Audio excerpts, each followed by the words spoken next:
Welcome. This is All Minus One Quick Shots. So, folks, today we are going to talk a little bit of politics. I haven't been talking about politics too much lately on these segments because, well, it just seems kind of silly. It seems silly because it's business as usual. At least under the Trump administration, there was something different going on than what has been going on in this nation for the last 30 or 40 years. And I truly mean that. Now, there have been slight departures here and there, but primarily we've been dealing with the same stupid issues. We've been selling ourselves off to the rest of the world. We've been providing foreign aid. We've been in foreign wars, and we have been bringing in mass amounts of immigrants. And I don't mean legally, although we are the largest importer of immigrants legally of any nation that I am aware of. And illegally, it's just like, oh, okay, well, let's just keep it up. Let's just keep doing it. And we have known since the 90s it was a problem. In fact, the Democrats addressed it during the 90s. But what we're seeing now is a bit of a crisis at the border. Of course, this was said before under the Trump administration, and he fixed it by working with the foreign agencies. So I'm going to play a few things for you very quickly here. And hopefully you will get a sense of some of this hypocrisy. Ms. Baird, I have a number of questions relating to the actual functioning of the office, from law enforcement to the anti-crime agenda to the drug strategy to healthcare fraud, cooperation with the intelligence community, and others, all of which I will get to. Notice Joe Biden in his youthfulness in 1993 has no stutter. Just saying. But as you know from our first meeting, I have a I have a very strong view relating to the matter to which you spoke last, and that is the hiring of undocumented workers by you and your husband.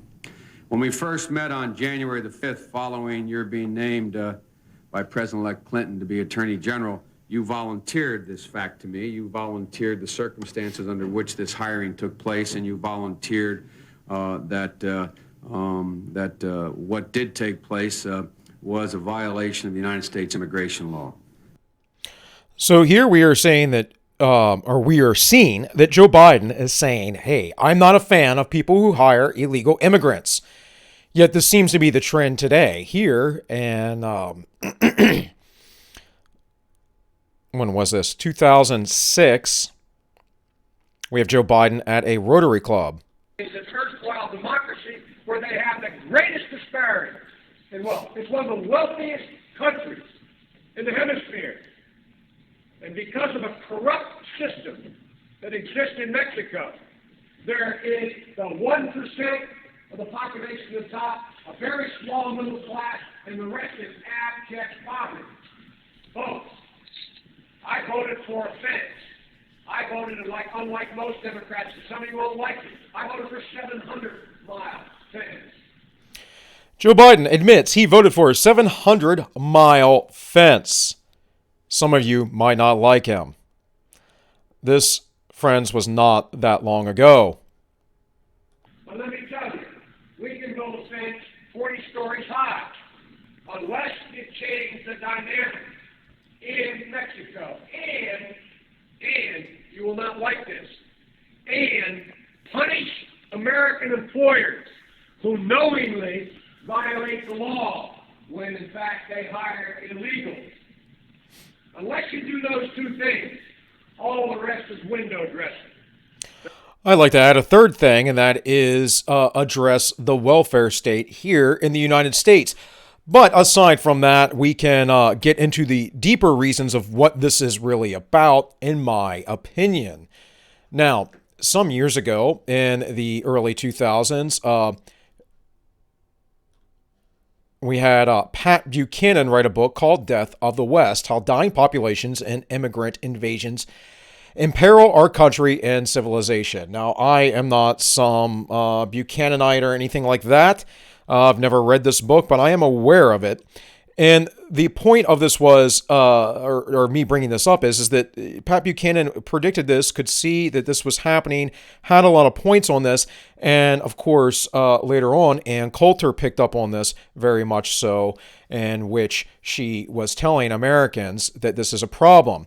But it's not just a problem of people coming in and taking jobs, because of course we're upping the minimum wage as well. What goes on when we up the minimum wage? Well, the minimum wage goes up because it's supposed to correct for inflation. Now, the real problem is the centralized banking system and how they inflate. But if we have, let's say, this problem of inflation, and we don't want to correct it at its head, what we can do is then adjust. And that adjustment's called minimum wage. And what that does is it prices low-skill workers out of work, and only experienced high-skill workers get low-skill jobs because it is lesser of a risk for employers. Now, you might say, well, if low-skill workers are priced out of a job, Bill, why would that encourage illegal immigration in any way, shape, or form? Well, it goes not to encourage immigration, but the hiring of immigrants because they're illegal. There's nothing on the books. You can write it off as some sort of expense within your business. And it's pretty easy to do that because very rarely are your books ever checked by outside sources, not unless you're getting audited by the IRS. So what do? Well, you can't hire people for their market wage. So you don't hire anybody for minimum wage, but you do hire illegals because what are they going to do? Tell on you?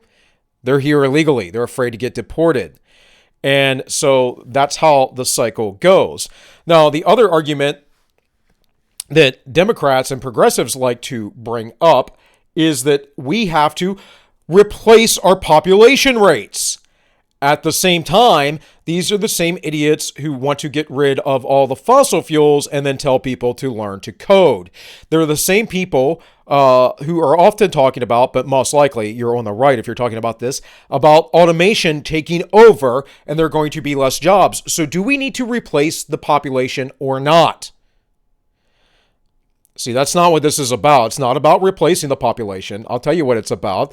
It's about moving people out of the southern hemisphere and depopulating the rural areas and putting them into urban areas. That is what this is about. Now, let's look at another article here. This is from Time magazine. It said millions of Americans have lost jobs in the pandemic, and robots and AI are replacing them faster than ever. Again, if this is true, then why do we need replacement rate immigration? Because we are breeding less. And folks, by the way, in case you have any questions about that birthing rate goes down as people and their wages go up, as people basically have more control over their ability to birth or not. Birth control comes up, right? And then at the same time, of course, there is abortion, which I am against, but that is a modern thing that is quite prevalent. In fact, I believe I saw a statistic the other day that in 2016, more babies were aborted than any other leading cause of death. In any case, aside from that whole issue, we are seeing that that once people get so wealthy, they only have about 2 children. And we see this all over the world. This has to do with economics more than it has to do with people just being like, oh, I don't want to have kids. And frankly, some of the folks that talk about, I don't want to have kids, I don't want having kids. They're the environmentalists, they're the leftists, they're the progressives. I don't want them to have a progeny because I don't want these ideas to continue into the future.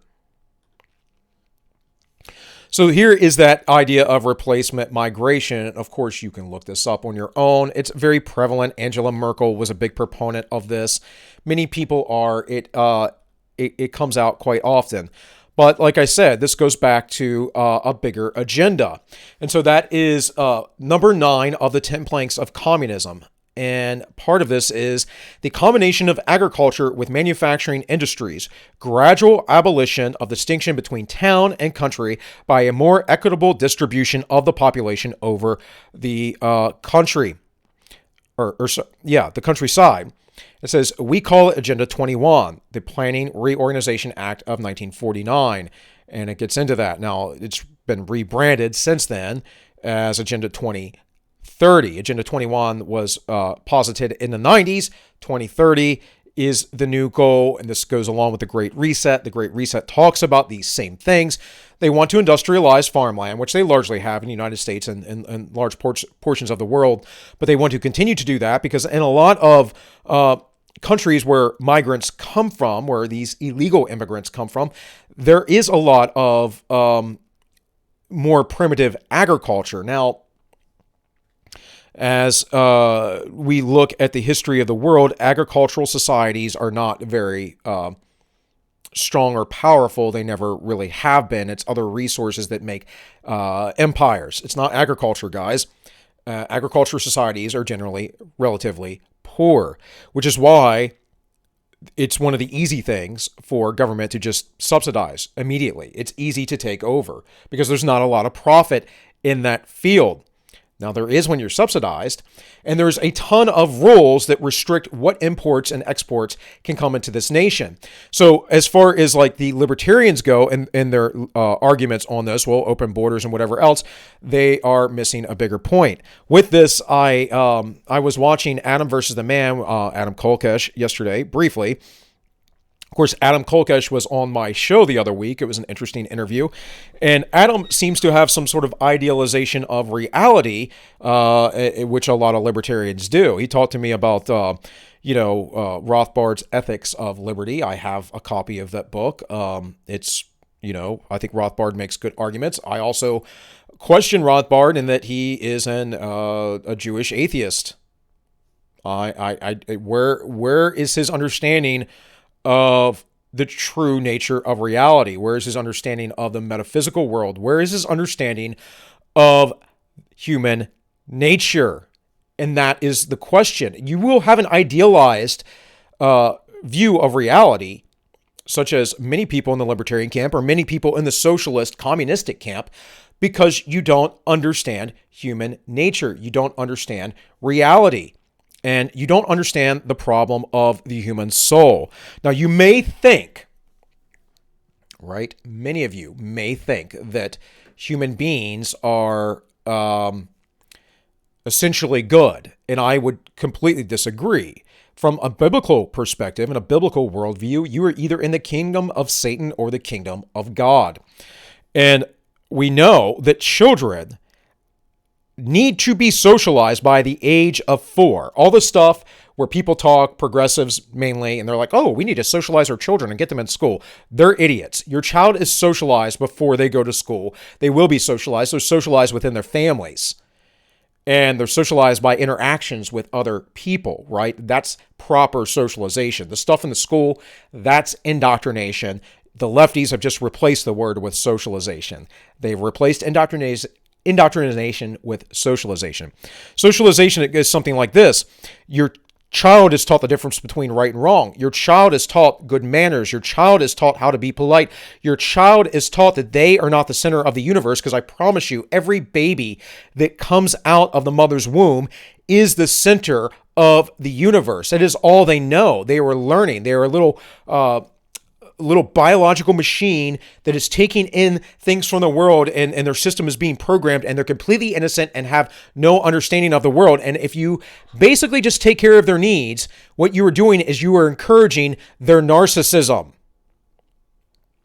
So once they become a little bit self-reliant, they become mobile, they can talk a little bit, they can feed themselves, you as a parent set up boundaries and rules.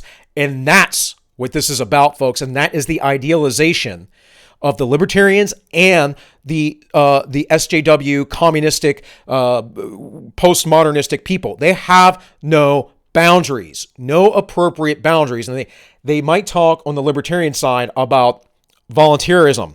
But frankly, folks, if you don't want someone in your home or in your camp, that's your right.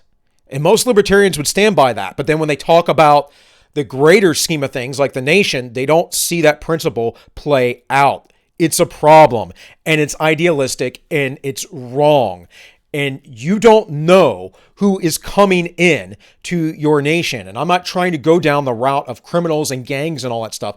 I'm just saying you don't know where it will lead it to go. The founding fathers of America understood this. They understood that immigration was potentially an issue, which is why there was a great debate about it, and just allowing certain Europeans in, like Germans, because they had an English history with an English understanding of individualism, unlike the Germans, which were a very collectivistic nation, a very collectivistic culture, still are. So let's see here. That's most of what I wanted to talk about. There's more that I will talk about later on, which is in the later segment that I will do that is longer today. But I do want you to see this various things. These are part of the 10 planks of communism. This is the extension of factories and industries and production owned by the state to bring into the cultivation of wastelands and the improvement of soil generation in accordance with the common plan. Again, this is about agricultural industrialization by the state, which has happened in the United States. It happened way back in the 1930s. Equal obligation of all to work. Why is there an obligation to work? Some don't have the ability. Some don't have the opportunity. But here they have it. How do you have this and at the same time have illegal immigrants? How in your socialist utopia do you set up this obligation to work when you're saying at the same time that there aren't enough jobs for everybody? Or you make silly excuses, which many people on the left who are basically NPCs say, well, you don't want to do the job of the maid or the this or that. No, I've met plenty of janitors and whatnot. They're not always the brightest people, but hey, they need a job too, and they can do it. And I promise you, if illegal immigration comes in, those jobs for those lower skilled folks, those lower intelligent folks, will be taken away very quickly, as it has been in the United States. Now, there is a long history of immigration of migrant workers into the United States and across the border and back and forth, but we're not talking about that now, are we? We're talking about people setting up shop here. And then here it has the establishment of industrial armies. That is a reserve group of employees, essentially, and especially for agriculture. And then here we have the policy of the Biden administration, which has been an absolute mess. He's had the, of course, kids in cages, all that stuff that Trump had, but the media being, the media have given cover to him. There's been all kinds of stuff about this. I'm sure you've heard about it. I really don't want to focus too much on all of those things because I'm going to make a longer segment on it here coming up. But what I do want you to understand, and I do want you to know, is that our policies don't make any sense. They are here to demoralize. They are here to destroy the structure of our reality. They are essentially, I don't know if it's directly to replace people, which is, of course, what a lot of folks say. It's to replace the European society and the genocide and blah, blah, blah, blah, blah, white genocide. And I don't think that that's quite it, folks. Sorry. Not really on that. Now, is that a secondary consequence? To some degree. I don't think that there's truly a genocide going on, although I think that there are some people that want such a thing. But what I do see is by bringing in people who grew up in socialistic nations who are willing to vote for handouts, most likely, and again, I will cover some of this, people who will not integrate into our traditional perspectives of Americanism and patriotism, you are going to get those who were once here, who believe in certain things, and those who are basically changing those things, right? Those who are coming in and changing our traditions, even though our traditions aren't that old. Go back and watch the movie Gangs of New York. This is a prevalent theme within that movie, right? Which is, it's a movie, but is based on historical circumstances. Guys, this whole thing with immigration is basically an issue of globalism and destroying the United States purposefully, destroying us. We are doing it through hyperinflation, We're doing it through the wage issue. We're doing it through the workers, migrant workers. We see that in a lot of industrialized fields. Very good jobs that a lot of people would work at. Yeah, they're tough jobs, they're hard jobs. But when most of the people are migrants, you're going to go along to get along too. You know, you get paid under the table, you're already pretty poor. If you can figure your way out of paying extra money like taxes, I can tell you right now, I worked for FedEx for a while for $15 an hour or something. Hard work. I didn't mind it. I enjoyed it actually. But when I got my paycheck and I got like $250 for a week's worth of work, and a third or more of that went to the federal government and the state government, I'm like, really, dude? Not making that much money. Not making that much money at all. And yeah, you might say, well, you'll get that later back at tax time, Bill, but not necessarily. And we have all these other issues on top of this immigration issue. So again, what is the point of all this? Well, the point is that Joe Biden doesn't really care about this immigration issue. He doesn't really believe in it. It is a greater scheme to move people out of the southern hemisphere, out of rural areas, out of areas that aren't industrialized, into more industrialized areas, because the greater globalist plot is to basically move everyone into the industrialized world and to allow those parts of the world that aren't already rural to basically die off, and for the world to replenish itself, Mother Earth to replenish itself. This all goes back to their environmentalist, crazy, death cult, suicidal agendas. Again, if you want to address any of these issues, we have to go back to the fundamental issue, folks, and that is, what is human nature? How are human beings socialized? And what is the factors behind the scenes? And I would say you're in the kingdom of heaven, right? The way of life, or you're in the kingdom of Satan. You're part of that death cult. I mean, that's pretty much it. And that's what these unfettered immigration policies are about. So guys, with all that said, this has been All Minus One Quick Shots, and I wish you all well.